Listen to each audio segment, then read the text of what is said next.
बड़ा दिलचस्प साहब, कांग्रेस पार्टी का जो कल्चर है बहुत इंटरेस्टिंग है। वो कल्चर में एक हिंदी के लफ्ज का बहुत कम इस्तेमाल होता है, संवाद, क्योंकि डायलॉग में वो यकीन नहीं रखते। उनके जो टॉप मोस्ट लीडरशिप है, अगर आप सोचिए कि 10 जनपद से किसी कांग्रेसी आम या एवरेज या बड़े कांग्रेसी नेता को भी अपॉइंटमेंट मिल गया तो उसकी साल भर के कैलेंडर की सबसे अहम घटना होती है। तो संवाद आपको पता है कितना खुलकर होता है। अगर कोई प्राइम मिनिस्टर को मिल गया तो आप सोचिए कितना बड़ा संवाद हो जाता है अपने आप में कि प्रधानमंत्री से उसकी मुलाकात हो गई। अब प्रॉब्लम यह है कि जब ये संवाद होता नहीं है पार्टी के बीच में, कुछ दिनों पहले अपने शो मुकाबला में जो लोग कांग्रेस की नुआंसेस को समझते हैं, बारीकियों को समझते हैं, उनको सुन रहा था और उसमें से एक बड़ा मेजर पॉइंट निकल कर आया। वो ये निकल कर आया कि क्या कांग्रेस पार्टी का पावर में रहने के बाद, सत्ता में रहने के बाद जो संस्कृति इवॉल्व की है, उसने कांग्रेस के नेताओं को अपने कार्यकर्ताओं से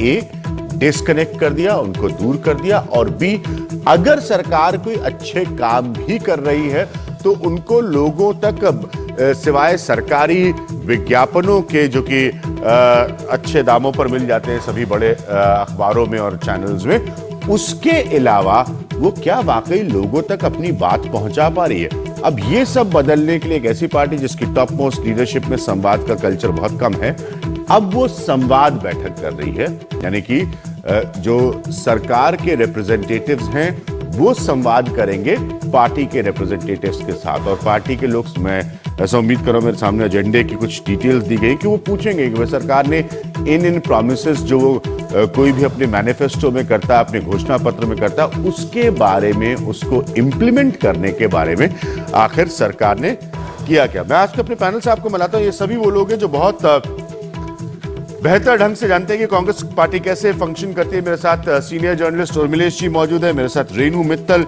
मौजूद है जो कांग्रेस पर बहुत लंबे वक्त से नजर रखती आ रही हैं, निर्मल पाठक मौजूद है, पॉलिटिकल एडिटर हैं हिंदुस्तान के, वो भी कांग्रेस को बहुत करीब से जानते हैं। मेरे साथ गौतम लाहिरी हैं, गौतम लाहिरी भी कांग्रेस और कांग्रेस की गवर्नमेंट को बहुत करीब से देखते आ रहे हैं, और इन सबके साथ जो है शकील अहमद साहब है। तो शकील अहमद साहब, कल आप लोगों की संवाद बैठक है, मैंने सोचा एक संवाद बैठक आपकी कांग्रेस समझने वाले जर्नलिस्ट के साथ मैं करा देता हूं आपकी संवाद बैठक से पहले। तो ये संवाद करने की याद आप लोगों को एकदम से कैसे आ गई, शकील जी? नहीं, देखिए, आपकी याददाश्त मुझको लगता है कि कुछ, या हमारे जो मीडिया के मित्र हैं उनकी याददाश्त थोड़ी कम है। हाँ। इसके पहले भी वर्किंग कमेटी की बैठक हुई थी जिसमें बहुत खुल के संवाद हुआ था। उसके थोड़े दिन पहले जून के महीने में बैठक हुई थी वर्किंग कमेटी के, उसमें बहुत संवाद हुआ था। और ये कांग्रेस में कोई नई बात नहीं है। पंचमढ़ी का सेशन हो, शिमला का चिंतन शिविर हो, ये इस तरह के संवाद की बातें होती रही हैं, ये कोई ऐसी बात नहीं है। और स्वाभाविक रूप से अभी जो दिल्ली में बातें हो रही हैं, अभी हमारी एक बड़ी रैली हुई है, वो भी संवाद है एक जनता से। स्वाभाविक रूप से जो लोग मिलेंगे सूरज कुंड में, वो पार्टी के मंत्री हैं, कैबिनेट मंत्री या जो इंडिपेंडेंट चार्ज वाले मंत्री हैं, वो वर्किंग कमेटी के सदस्य में होंगे, और जनरल सेक्रेटरीज और जो स्टेट के प्रभारी हैं वो हैं। तो राजनीतिक स्थिति क्या है उसके संदर्भ में, जैसे मैं रहूंगा उस बैठक में, मैं बताऊं, मैं बंगाल का प्रभारी हूं और झारखंड का प्रभारी हूं। देश भर में जब हम लोग बात करते हैं राजनीति की और कांग्रेस से मुकाबले की, तो भाजपा की बात होती है, लेकिन बंगाल में भाजपा को एक सीट नहीं है शायद। वहां सीपीएम हमारा मुख्य विरोधी है, और पिछला 2 चुनाव हम ममता बनर्जी के साथ लड़े थे, जो अब हमारे साथ नहीं है अलायंस में। तो उनकी पार्टी से कैसे मुकाबला हो, सीपीएम से कैसे मुकाबला हो। झारखंड में हम लड़ते थे जेएमएम के साथ, वो आजकल बीजेपी के साथ हो गए हैं। तो अगले इलेक्शन में हमारी क्या रणनीति होनी चाहिए, ये पार्टी की तरफ से, और ऐसे जो इंचार्ज जहां जहां के हैं वो बताएंगे अपनी बातें। फिर जो मंत्री हैं कि उनके विभाग में जो हम लोगों ने किया था एक तरह से मैनिफेस्टो में अपने वादा, उसमें से कितना पूरा हुआ है, अगर कोई एक मंत्रालय का है तो उसमें क्यों देर हो रही है, कई मंत्रालयों का मिलके है तो उसके उस दिशा में भी पहल होनी चाहिए। मंत्रीगण अपने जो विभाग है उसके बारे में बताएंगे कि वो क्या मैनिफेस्टो की बात है या और कोई मैनिफेस्टो से अलग हट के भी कोई बात हो रही है जिससे जनता को संवाद हो, जानकारी दी जाए। हाँ। तो ये स्वाभाविक रूप से एक तरह से समीक्षा बैठक है। हाँ। जिसमें हम आपस में डायलॉग करके, संवाद करके सरकार और पार्टी में जो अब लगभग 1.5-2 साल चुनाव में बच गया है, तो स्वाभाविक रूप से ये चिंता होनी चाहिए एक जिम्मेदार पार्टी की हैसियत से कि हमने जो वादे किए थे उसमें कितना पूरा हुआ है और कितना हम आप उस पर डिस्कशन करेंगे, आप उसको डिबेट करेंगे कि आपने जो प्रॉमिसेस किए थे, जो वादे किए हैं, वो वाकई इंप्लीमेंट हुए कि जैसे मैंने आपको बताया। यहां पर आपसे संवाद करने के लिए गौतम लाहिरी, रेणु मित्तल, निर्मल पाठक और उर्मिलेश जी मौजूद है, तो मेरी बहुत कम जरूरत और आवश्यकता होगी, ये सब लोग आपसे सही मसलों पर संवाद कर सकते हैं। गौतम लाहिरी, प्रॉब्लम ये है कि एक ऐसी पार्टी जिसका हायरार्किकल कल्चर जो है, जो संस्कृति है इस पार्टी की,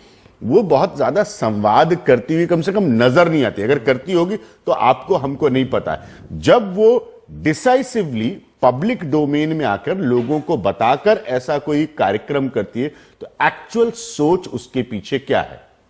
देखिए, ये बात तो शकील जी ने अभी अभी कहा कि लोकसभा चुनाव का 18 महीना बाकी है। हाँ। तो जनरली कांग्रेस को दिखाई दिया कि लोकसभा चुनाव के पहले ही इस तरह से एक उस बैठक, जिसको आज वो संवाद बैठक कहा है, पहले कभी चिंतन बैठक कहते थे, मंथन बैठक कहते थे, इस टाइप का बैठक होते हैं जिसमें एक पॉलिटिकल लाइन तय होता है। लेकिन सबसे बड़ी इंपॉर्टेंट चीज है इसमें जो आज जो घोषणा हुई है कि इसमें एक चर्चा होगी कि चुनावी जो घोषणा पत्र थे उसका कितना इम्प्लीमेंट हुआ, कितना बाकी हुआ। लेकिन इस बार जो मंत्रिसभा का जो फेरबदल हुआ, 22 तो नए मंत्री है, उसको तो पहले का जिम्मेवारी लेने का कोई जरूरत है नहीं। लेकिन फिर भी मेरे पास तो खबर है जो ऐसे मिनिस्टर ऑफ स्टेट है, आज तक उनका कोई जिम्मेवारी मिला ही नहीं है, वो अभी घर बैठे हैं। तो ये संवाद तो काल भी होना चाहिए कि एक अच्छा डिसीजन हुआ। कोई काम नहीं होता। रेणु मित्तल, एक्चुअल एक्सरसाइज क्या है? एक्चुअल एक्सरसाइज, और मैं खुलकर ये सवाल आपसे पूछूंगा, एक्चुअल एक्सरसाइज है राहुल गांधी की अथॉरिटी स्टैंप करवाने की,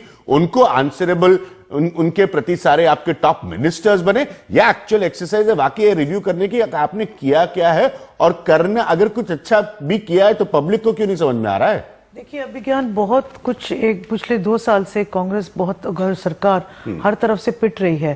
स्कैम्स हैं, स्कैंडल्स हैं और कई तरफ से परेशानी है कांग्रेस पार्टी को। सोनिया गांधी के रहते हुए सीडब्ल्यूसी की बैठकें कम से कम होती रही हैं। अर्जुन सिंह की डेथ हुई तो ओबिचुरी रेफरेंस के लिए बुलाई गई, अभी पिछले महंगाई पे बुलाई गई थी, और एक कोर ग्रुप बना जो सरकार के कुछ इंपॉर्टेंट मंत्री हैं वही डिसीजन लेते थे।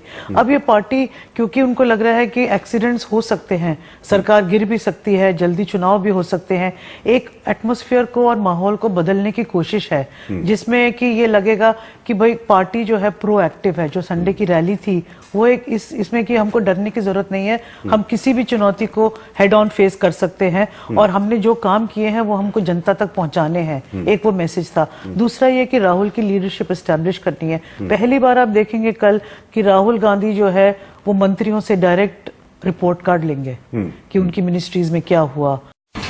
India's #1 news app just got even better. Download NDTV's new app. Fully optimized for retina display. Full screen view. Faster response time. And Sudoku. NDTV's new iPad app. Download now.